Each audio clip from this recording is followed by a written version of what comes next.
This is the art of selling travel.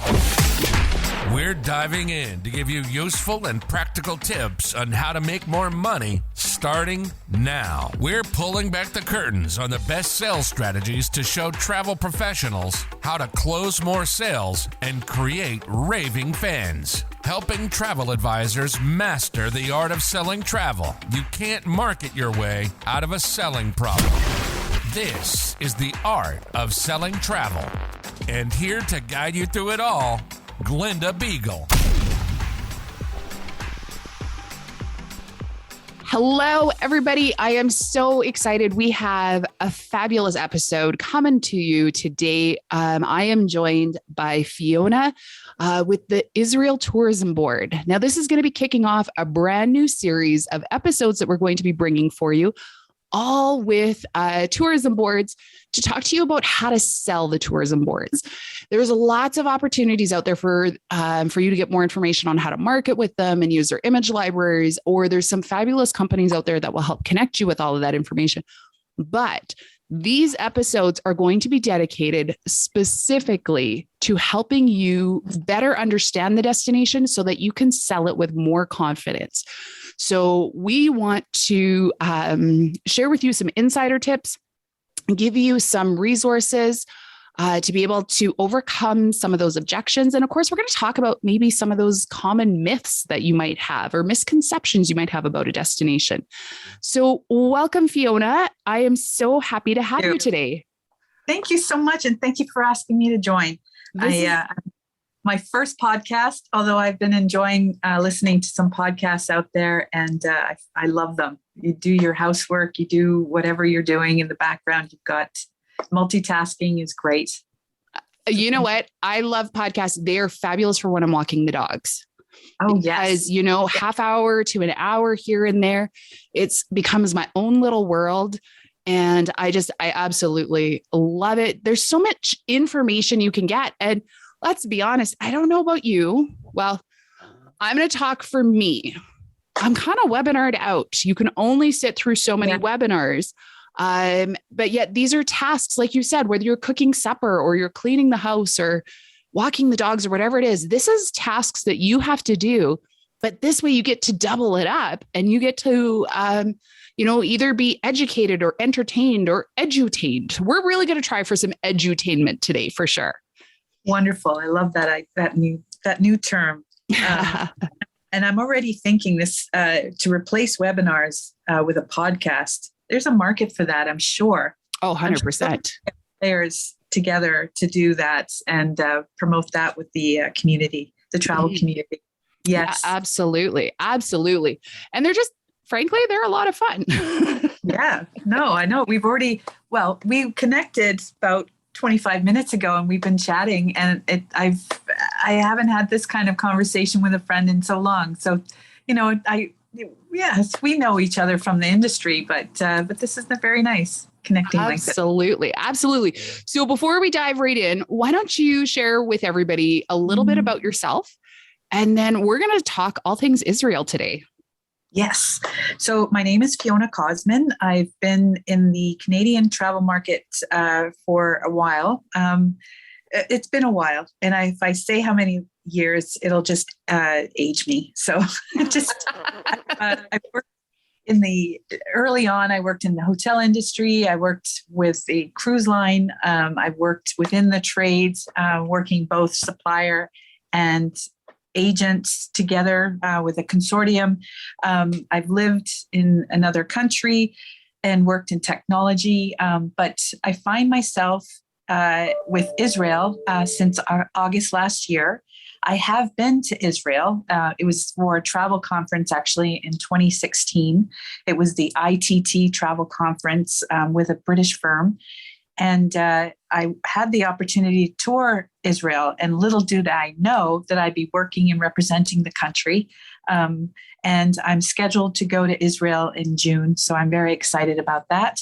But I've done so much research and watching of webinars because this pandemic has been different for everyone. But what we as a group and this is globally. So we're in Canada. I'm in Canada, but we have offices around the globe. We set in motion a series of webinars inviting hosts to talk about the country in their passion.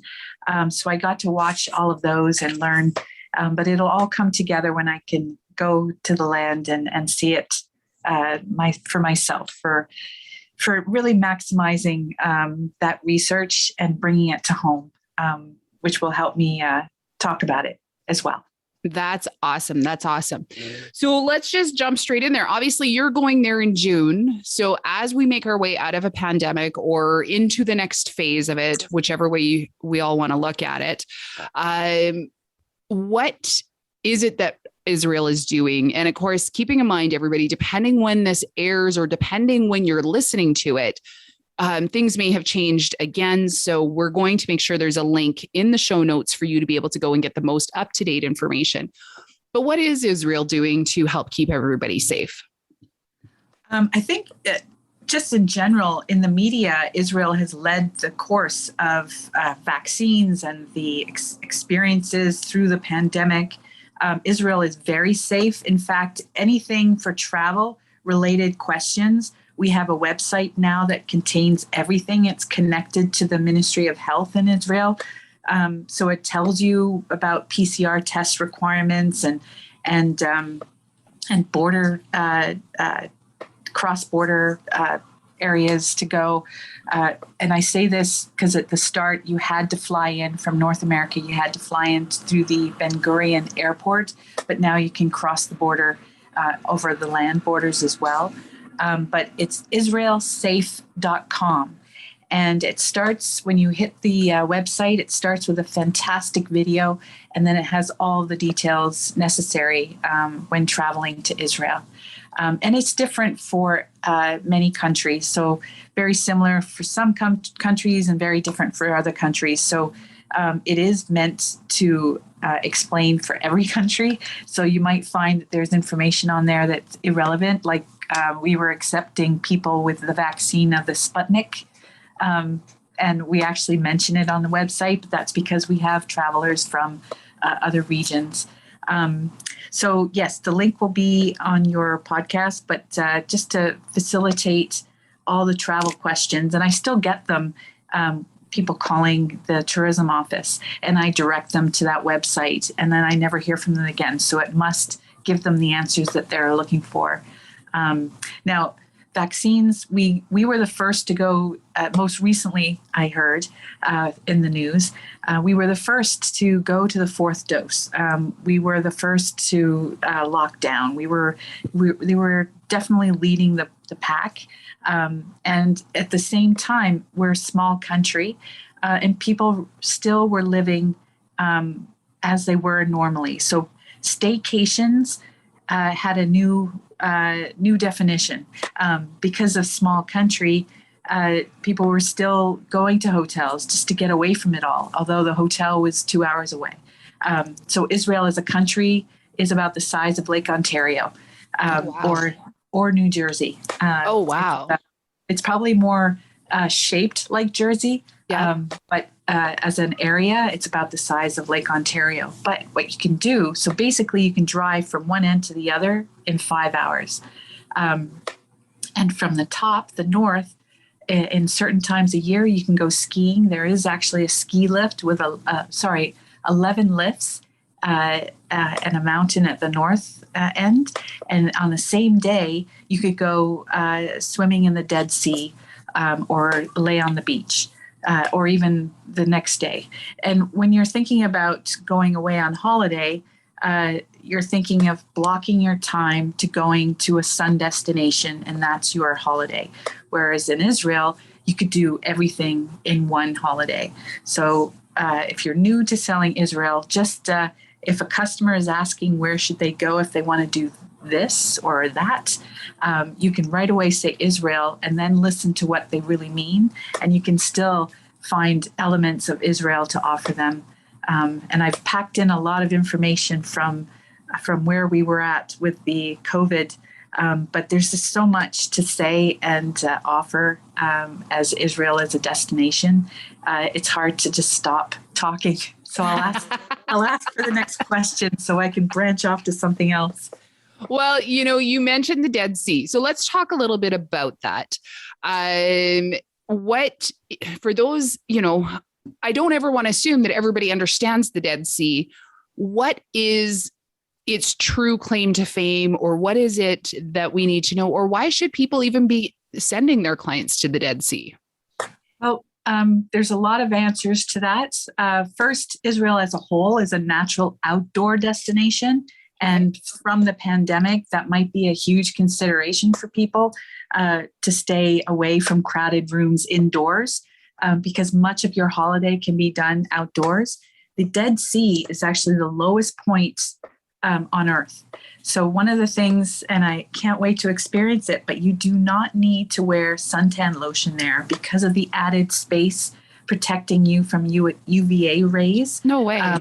There's that added distance. You will not burn. And the other thing is you will not sink either. And I've read, and there are comments that, people can drown, which I found very interesting. And it was, maybe that's my morbid side of things, but I see more pictures and images of people just reading a book, floating, and literally floating. Which I can't wait to experience. But the other thing about the Dead Sea is the minerals make it so rich and healthy that they actually provide you with the local mud that you smear all over yourself. So you can go either individually or as a group, and you all smear up with mud and then go dive into the sea and wash it all off. Dead Sea Divas was a comment made by an agent. And I thought, how great to put a group together of friends and go and have a natural outdoor spa experience in the Dead Sea with your comrades. I love that. The Dead Sea Divas. Yeah. And not that this is about marketing, but it's things like that get people to be like, what? Yes. It's having something that is speaking exactly to what it is, but having that catch to it that makes people stop in their tracks and say, what did you just say?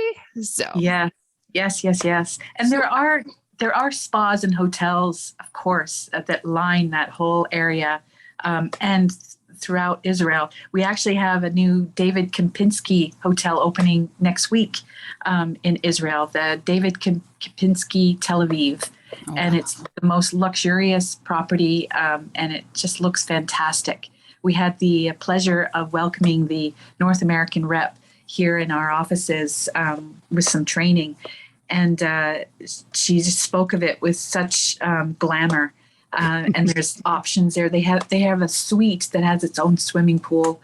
Oh wow! Like in its own hotel room, it's got its own swimming. Oh wow! And the pool for the whole hotel is an infinity pool. It's right on the beach too, in Tel Aviv. And Tel Aviv was voted the best city beaches in the world by National Geographic too. So it combines a lot into one. But yes, spas you'll find everywhere to do in a hotel, but naturally, the Dead Sea is perfect to do that. Awesome. So you just said something right there. So Tel Aviv is on the waterfront then? Yes, we're a Mediterranean destination. Okay. So very much like Greece, we're in the southern parts of the Mediterranean. And very much if you're going to Portugal or Greece, Israel is just as the distance, just a little bit further from Portugal, and you're there. And it sits right on the Mediterranean. Yes. And you can walk in the footsteps of the Bible, because that's truly your guide when you're there, is you can pull out the Bible and follow the story and actually see it in person, which is such a rewarding and meaningful experience that you can't get anywhere else. And at the same time, go float in the Dead Sea. Absolutely. So now if you have a travel advisor who comes to you, or they've had clients that have come to them and then they're like, I don't know what to do with this. How long? Now, obviously, I get that you could spend endless amounts of time, but how long would you say does a client need to have a good, well-rounded experience in Israel? How many days or I think the experience is more, I would say 10 days just because of the distance from North America. Okay. And once there, inevitably they come back. So we have research and we've surveyed the people that come to Israel, and they come back because you cannot do it all, because we have over 200 vineyards. There's Israel wines to try. We have such a variety of culinary experiences from different cultures, all molded into one country. So there's such an amazing vegetarian and vegan experience. There's the markets, the outdoor markets that you can explore. The shashuka is one recipe that I've yet to try, but there are actual dishes and the hummus you must try. So just that, and then the history. There's always archeological finds happening every day. You can actually be a part of it. So there's reasons to come back again and again. So how much time would be forever, but to plan, I would say plan at least a 10-day holiday. Of course, you can do 7 days, but you'll want to come back for sure. Okay, that's awesome. So now what would you say is probably the biggest misconception most travel advisors have when you're out on the road and you're chatting with travel advisors, or, you know, in a pandemic, sitting in your office on a computer? Yes. I don't think it's a misconception. I just think it's a tunnel vision, because we've always talked about Israel and it is the land of creation, but it's always thought about as a faith-based destination. But there's so much more that you can do in Israel. But the meaningful travel behind it, you can find reasons, not just to discover your faith, but also just the humanitarian, the environment. We have more reserves within a small country, if you can imagine. And I think there's 200 reserves for animals dedicated so that they can live their life. It's actually a bird migration center point. So twice a year, when the birds are going from Europe to the south and from the south to the north, they migrate over Israel. So we're talking 500,000 birds flocking twice a year, which is a beautiful scenery for bird enthusiasts. One year, I remember hearing a story that the flamingos decided to stick around for the season and not fly all the way. And the environmentalists were watching them with keen interest to see what they did and what they were doing. But they eventually left. But yes, that's one thing. But the nature reserves, we have gazelles just living their lives in a dedicated area for them just in Israel. What else can I tell you? There's why come? It's the vineyards as well. There's not even just wines. There's beer and hops, breweries. It's just a full experience. And we think of, well, I'm based in Ontario, and we have Southern Ontario for wine tours. But that you set aside some time to go and do that in your own backyard. But can you imagine if you're on holiday, you can do a wine tour, but then on the next day go to Jerusalem and visit some of the most holiest of spots for all religions. It's an amazing destination. Awesome. So that does actually kind of bring me to the one, I know I've heard this question when I was selling travel is, but what if I'm not in churches? Are they going to shove churches down my throat? Who? No. Right. And so I was like, no, I think you're allowed to walk around them. Yes. Well, one of the things too is it's a natural outdoor destination. So the museums are basically the museums of where it happened. And so when I was there in 2016, we saw the room where Leonardo painted, or he didn't actually physically paint it, but he painted where the Last Supper was held. So we went into this room, and this is where Leonardo paint. This is the scene that Leonardo painted in the Last Supper. Oh, wow. And so it's just a very meaningful experience that you actually experience it versus looking at it. So we can all go to a museum and see things, but in Israel you experience it. And because you do that, there's no throwing churches down your throat because it's happening no matter. So, in the Bible, I've only heard this or seen it in a movie, but because I don't follow religion very closely, but the parting of the water, the sea, Yep. That's in Israel. So Yeah. you get to see, and they have boats, authentic looking boats. They're not obviously as they were back then. Yeah. They're not the originals, but they have boats that you can sail on the sea where that actually happened. And of course, the tour guides would talk about it. And you can have your tour guide in your hand and follow it. And I reference the Bible again. Yeah. And they're specialists, unlike myself. They're a specialist who understands the archaeology of it all, the history of it all, the religious side of it all. They're there to really not entertain you, but educate and share with you their knowledge. And people go to university for years, and they place themselves in Israel because that's their knowledge. It's an amazing destination to travel to, rewarding, very rewarding. The value behind Israel for a holiday, it's unmatched. That's awesome. That's awesome.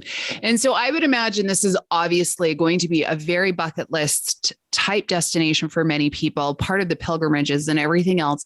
So I'm going to say it's probably not that much of a spontaneous destination. Do you have any sort of idea of about how far out it is that people usually start planning a destination like Israel? Well, that's the thing, especially following the pandemic. It's no longer just a bucket list, because you consider the bucket list that, you'll do it before you die. But it's a destination you want to experience at any age. It also has the most amazing nightlife. So the markets that you see during the day, at night, they transform into a bar scene. So you're walking the market, picking up knickknacks and fruits and amazing vegetables and so on, and breads. And then at night, it all turns into a walking nightlife. So you don't want to leave that until your deathbed to visit. Of course, you want to recapture your spirituality at a certain age, but you don't want to miss that when you're younger and experiencing the other aspects of Israel. But going back to what I said earlier, is any customer that comes in, where do you suggest I go? Well, what do you want to do? Whatever they say, you can suggest Israel. And because there's so much to know about it, I would say recommend travel specialists that they just learn more about the destination, which is not just about which hotel to sell or which beach is the nicest. It's what's the history behind it. What is the interest of my customer?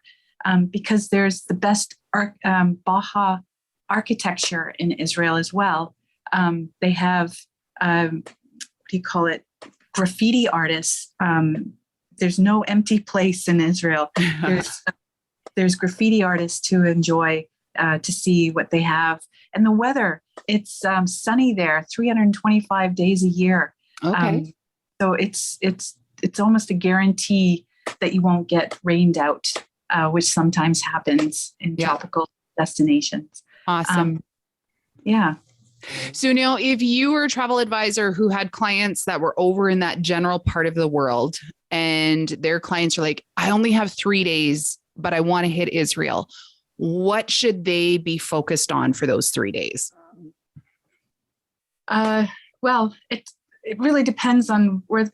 So I think of Eilat. Eilat is in the southern tip, And many of the Europeans go there because of the flights are quite quick. Okay. But for Canada, you fly into Ben Gurion, which is near to Tel Aviv and Jerusalem. And to do all that you do in Tel Aviv and Jerusalem and the area, the Dead Sea, to go to Eilat, it's kind of like the add-on. So then you're taking your 10-day and turning that into a 20-day or a 15-day. But Eilat is a very tropical. Sun is there almost every day of the year. It's along the Red Sea. There's dolphin reserves there. You can actually swim with the dolphins, but not in a contained pool. It's natural. There's coral reefs there that you can dive. There's no shopping tax, so you can shop and not have the added tax in Eilat. And so in 3 days, if a quick journey from a nearby destination, it's hard to say. Do you want to target Jerusalem because you've got the old city where it's so here's the interesting thing about Jerusalem. The old city, 25% of the city is dedicated to religion.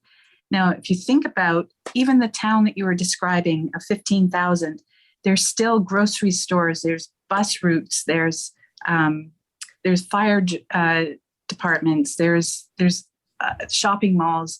You don't see 25% of Jerusalem is dedicated just to religion. So you can imagine that's just such a peaceful experience to just walk through and see what 4 different religions are featured in those quarters. So the Armenian, the Muslim, the Christian, and the Jewish. So there's such an elevation of the education portion of a holiday.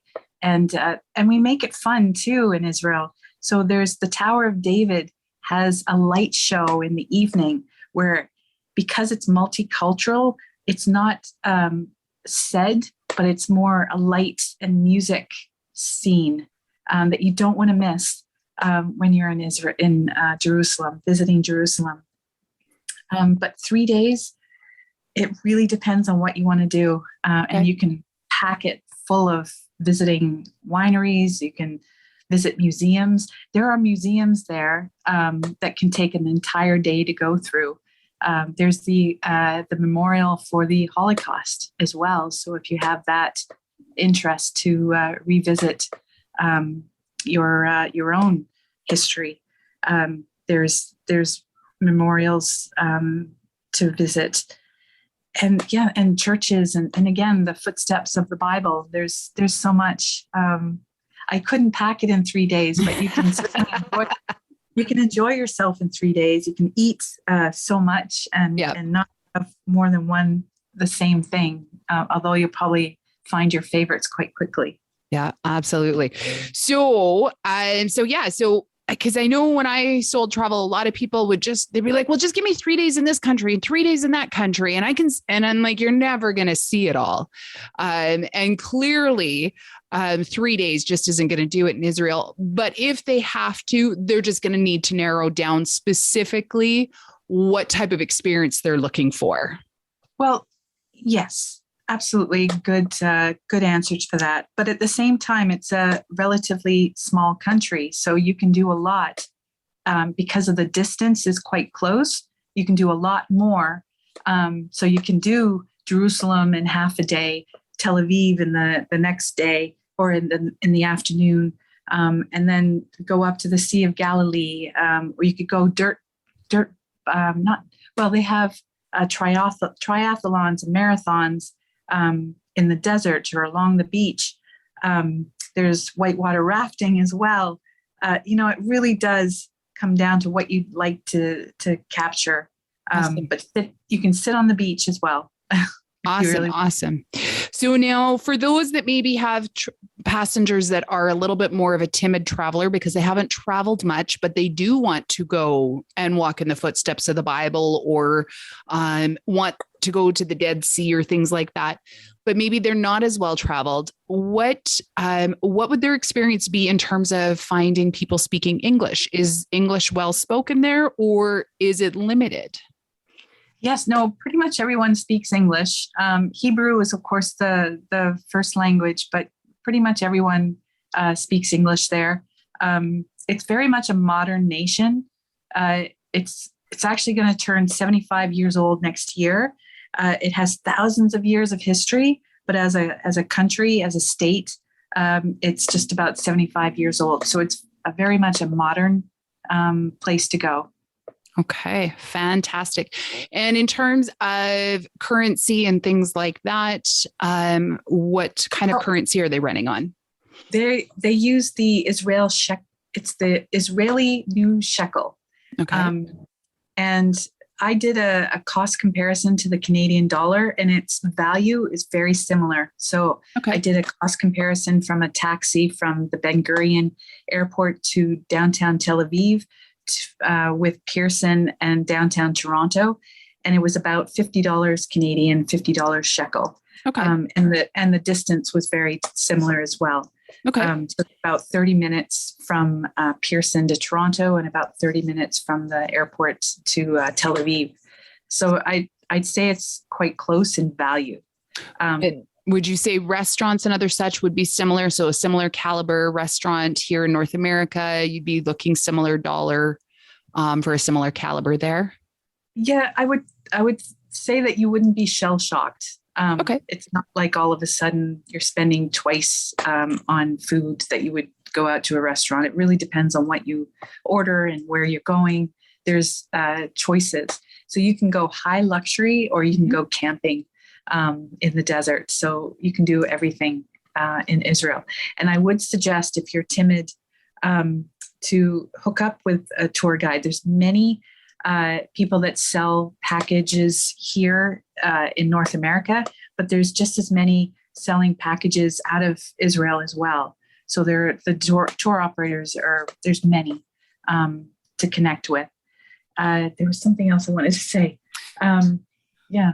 Well, just on that same thought, that was kind of leading to one of my next questions, is just simply the idea of, is this a destination they can do independently, or is it best done as part of a small group or a group, or just simply with a guide? I think you might, I think it would be, having been there, you might miss a lot if you go by yourself, but it really depends on the individual. If they're a real traveler, an adventurer, they'll find their way into with a map.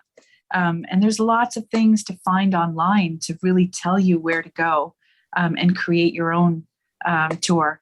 So personally, I would go with a tour, an official tour, but at least the first time, until you fall in love with your special areas. Or if you want to see a lot, I would kind of sort that out by doing your research. I think it really comes down to who the person or what they want to get out of their holiday. But absolutely, you can do both. Absolutely. Well, that's good to know that they have the option to be able to do it on their own. I myself, and maybe it's my own personality or whatever, I prefer to go with guides. And that was really evident to me when I was on a fam in Spain. And I remember our guide, and he's like, okay, everybody meet me here at this time. And so we all got there, except out of like complete coincidence, we were all 15 minutes early. And he kept he's like, oh, we got to go look for this one. We're like, she's here. Like, I know you're shocked. We're shocked, but she's actually back. And he would be halfway through a sentence and he'd walk away. And we're like, okay, we were a little bit hangry. So, cause it'd been a little bit of a long day, but we're like, we're here, let's go. And then he's like, no, we got to do. Well, what it was is he wanted us in a very specific location at a very specific time, because we were in the center square plaza. And as the sun was setting, so, they quite often call it the golden hour, then the lights came on in the square. And we went from being hangry and frustrated to being in the middle of this square where you heard, I bet you there's probably 2,000 people in that square. And all you heard was, wow. Yes. Followed by silence. And in that moment, for me, I realized guides aren't about getting you from point A to point B. Guides are about getting you to point 67 that you didn't know you needed to be at exactly 6 p.m. to be able to witness things that only the locals know. And Absolutely. That to me was what guides do. I remember taking a tour, a food tour, and of the Borough Market in the UK. And they took us to each, and it's quite large there, and a full afternoon. I did leave there hungry, but he took us to certain stands to try just a sample, which I never would have done if I've gone to the Borough Market before then, and I never did what he took us to. And you're right, the guide knows where to go. And yes, they pre-negotiate where, but it's still an experience. Yeah. And I've been to Disney, and I'll tell you, I would have loved to have had a guide help maneuver my way through all those crowds and lineups and things. Yeah. So guides have a place. Absolutely. And so when you do have your clients give you that absolute resistance to it, just make sure that you're having the conversation about what it is that a guide actually does. You know, I know for so many people, to them, the idea of a guide or a group or a tour is that it's going to be the cattle car and that they're going to be like, everybody follow the waving flag. Right. And yes. While to a degree that's a logistics factor, but you want to make sure that you're partnering up with the right company for the right tour, for the right destination, for the right client. Because groups do go beyond, and there are some destinations where, like you were saying, there's all these museums that you're going to get to experience rather than just see. You may not know the full relevance of why you should go to this one versus that one. There's a lot of places that are very quote unquote touristy in the world, but the locals know if you actually went a mile and a half over, there is something so much better that isn't on there. And that's what you actually want to do. Yes, very true. Very true. So fabulous. Do you have any final remarks, anything that we need to leave people with so that they can sell even more Israel? Well, just one more comment in that this is something I learned just a couple of weeks ago, but it is law in Israel that all public spaces be made accessible. So if you are an accessible challenged traveler in Israel, you know that if there's old stairs or old street, they have incorporated sensors to help guide you. The beaches, you can take a wheelchair right into the water. So there's areas of Israel that in other tourist destinations you wouldn't get access to, but in Israel, it's actually law. Awesome. And for content, we talked about this before. I just wanted to direct agents to or anybody to our website. It's designed to give you an experience in itself. There's so much video. They actually just recently, I noticed there's less copy. So there's less reading and more video and watching and experiencing. And it's based on different destinations. And in Israel, you've got Jerusalem, Tel Aviv, the Sea of Galilee, Eilat, and there's more. Each one of those cities have a tourist website as well. So there's the Israel.travel website, or in Canada, it's Canada Visit Israel. It all filters you to the same website.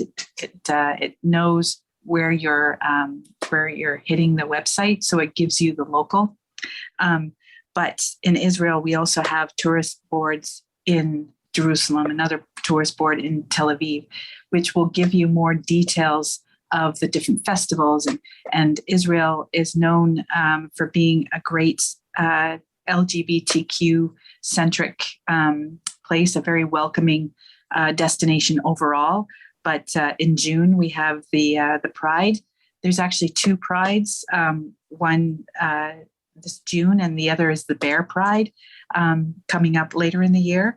And and you can find more information in the individual tourist websites as well as Israel.travel.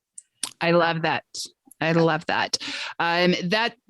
really important too, to make sure to have the accessibility.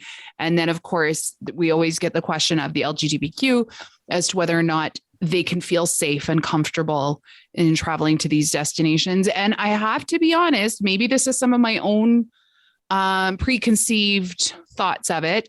When you think a highly religious destination, you don't automatically think LGBTQ is going to be welcomed with open arms. So I love that you brought that up, because I should have asked and it totally slipped my mind. So I love that. I love that it's got the accessibility for to make it easier for people to get in and out of. Now, the one thing I wanted to ask, is there a best time of year to go or a best time of year to avoid going? It's kind of like Canada. You wouldn't tell somebody to come in February unless they're skiing. So it's a natural outdoor destination. So to really experience and enjoy, July and August is quite hot. So if you're out looking at the different museums outside, it'll limit you from being outside because it's so hot. But yeah, it really depends on if you love the heat. Because if you love the heat, you'll go in July and August. But it is, we do have the Negev desert, and it's a beautiful, people go hiking, and it's such a destination in itself. Dune buggy racing, camping under the stars. There's just so much that you can do. And as I say, there's many tour operators that if you don't find anything here on the North American soil, I'm sure you'll find someone in Israel who will help package your want for your holiday. You can even do destination weddings. Can you imagine doing a destination wedding, not on a beachside resort, but in the middle of the desert under the sun or under the stars? Oh, wow. You can rent an RV, a luxury RV, or a camper van, or it was only mentioned, but that's an idea that many might want to experience. I mean, people are getting married underwater. Why not in the desert? I love it. Awesome. Well, thank you so much. And again, if people want more information, where can they go to find that? Israel.travel is our main website. I would go to your known tour operator who have the packaged. So I've seen them listed under Europe.